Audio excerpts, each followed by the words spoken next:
Hi friends, welcome to our educational quiz mania channel.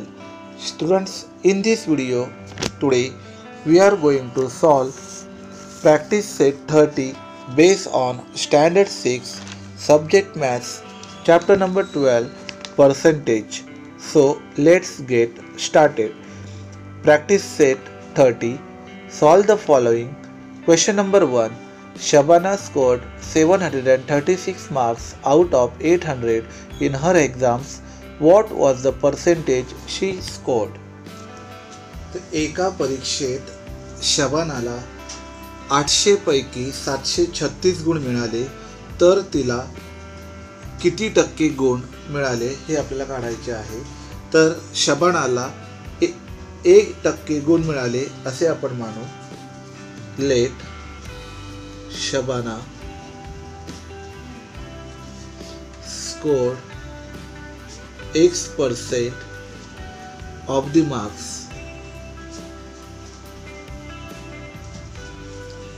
Then X upon 100 is equal to 736 upon 800. लक्षात घ्या, X% चाच अर्थ असतो 100 पैकी X म्हणजेच बरोबर 800 पैकी 736. तिथे आपण मांडणी केलेली आहे. आता आपल्याला X ची व्हॅल्यू काढायची आहे. तर 100 ही संख्या भागिले आहे, तर ही समीकरणाची उकल होण्यासाठी समीकरणाच्या दोन्ही बाजूला आपल्याला 100 ने गुणावे लागेल. तर X upon 100 into 100 is equal to 736 upon 800 into 100. समीकरणाच्या दोन्ही बाजूला आपण 100 ने गुणलेलं आहे. तर 100 कट झालेले आहेत. 0 कट केलेला आहे, इथे 0 कट केलेला आहे.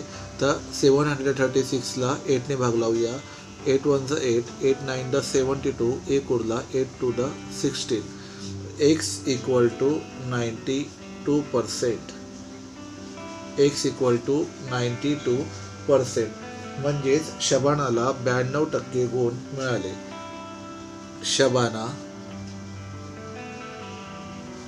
scored 92% of the marks. Shabana scored 92% of the marks. Question number 2. There are 500 students in the school in Dahihanda village. If 350 of them can swim, what percent of them can swim and what percent cannot? तर दहीहंडा गावातील शाळेत एकूण 50 विद्यार्थी आहेत. त्यापैकी 350 विद्यार्थ्यांना पोहता येते. तर किती टक्के विद्यार्थ्यांना पोहता येते आणि किती टक्के विद्यार्थ्यांना पोहता येत नाही हे आपल्याला काढायचे आहे. तर प्रथम आपण 1% विद्यार्थ्यांना पोहता येते असे मानू. Let A% of the students can swim. Then A% means A upon 100 is equal to 350 upon 500. तर 100 पैकी A% म्हणजे A upon 100. तर 100 पैकी A, तर 500 पैकी 350 आहेत. तर इथे आपल्याला A ची व्हॅल्यू काढायची आहे. तर 100 जे भागिले आहेत ते दोन्ही बाजूला गुणिले करावे लागते, म्हणजे समीकरणाची उकल मिळेल आपल्याला. A upon 100 into 100 is equal to 350 upon 500 into 100. 0 cut केलेले आहेत. तर 5 ने 350 ला भाग लावूया. 5 1 5, 5 7 35, 0 0, 100 कट झालेले आहेत.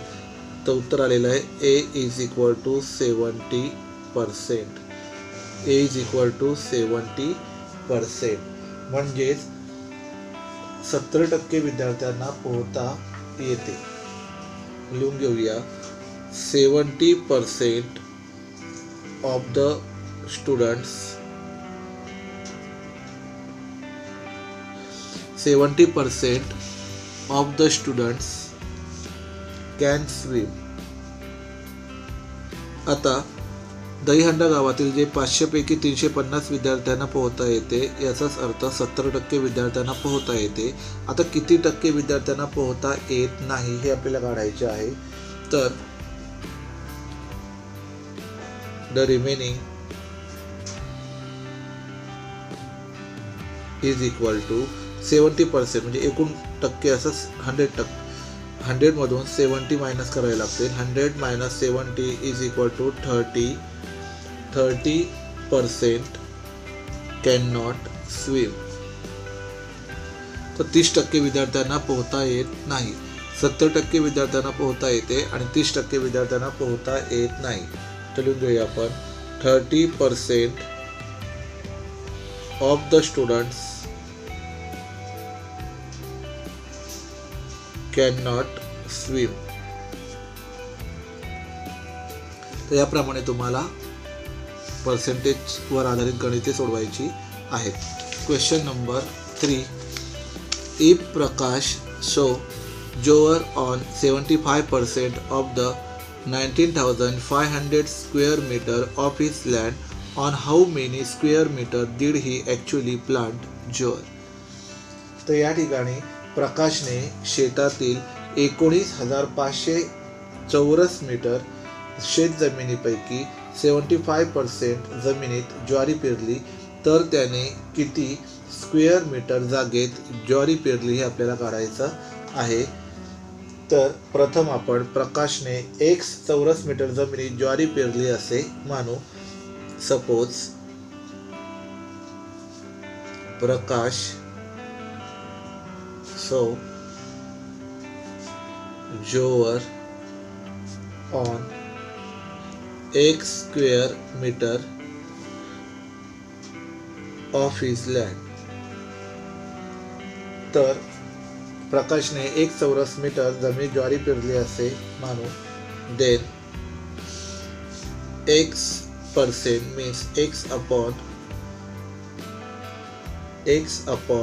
आता लक्षात घ्या इथे पर्सेंटेज नाही आहे त्यामुळे आपण x अपॉन 100 लिहून जमणार नाही. तर इथे लक्षात घ्या त्याने x चौरस मीटर जमीन ज्वारी पेरलेली आहे. तर 1 चौरस मीटर ज्वारी म्हणजेच x हे 19,500 पैकी आहेत.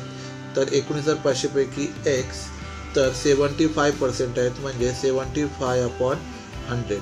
आता इथे समीकरण मांडताना लक्षात घ्या की त्याने एकूण 19,500 चौरस मीटर शेत जमिनीपैकी 75% जमिनीत ज्वारी पेरली. तर त्याने किती चौरस मीटर जागेत ज्वारी पेरली ते उलट प्रश्न विचारलेला आहे. तर 19,500 पैकी x जागेत तर 100 पैकी 75 यासाठी कारण इथे 75% आहे. आता आपल्याला इथे x ची व्हॅल्यू काढायची आहे.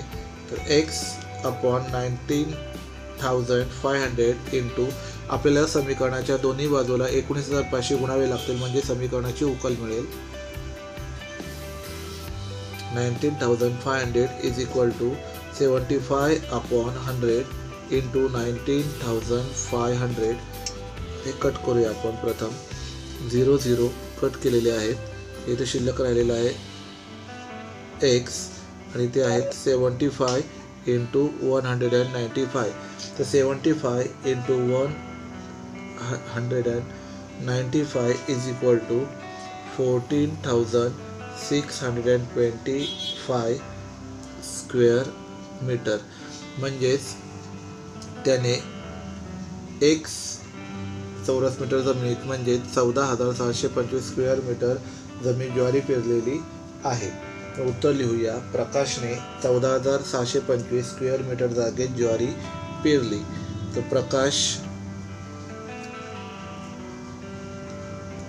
प्रकाश sow jowar on 14,625 square metre of his land. तर प्रकाशने 14,625 चौरस मीटर जागेत ज्वारी पेरलेली आहे. तर अशा प्रकारे तुम्हाला पर्सेंटेजवर आधारित शाब्दिक उदाहरणे सोडवायची आहेत. तर अशा प्रकारे आज आपण इयत्ता 6वी विषय गणित प्रॅक्टिस सेट 30 मधील क्वेश्चन नंबर 1, 2 and 3 सोडवलेले आहेत। तुम्हाला जर हा व्हिडिओ आवडला असेल तर व्हिडिओला लाईक करा। तुम्ही जर आमच्या चॅनलवर नवीन असाल तर चॅनलला सबस्क्राईब करा आणि हा व्हिडिओ तुमच्या मित्रमैत्रिणींना नक्की शेअर करा जेणेकरून त्यांना या व्हिडिओचा लाभ घेता येईल। Thank you.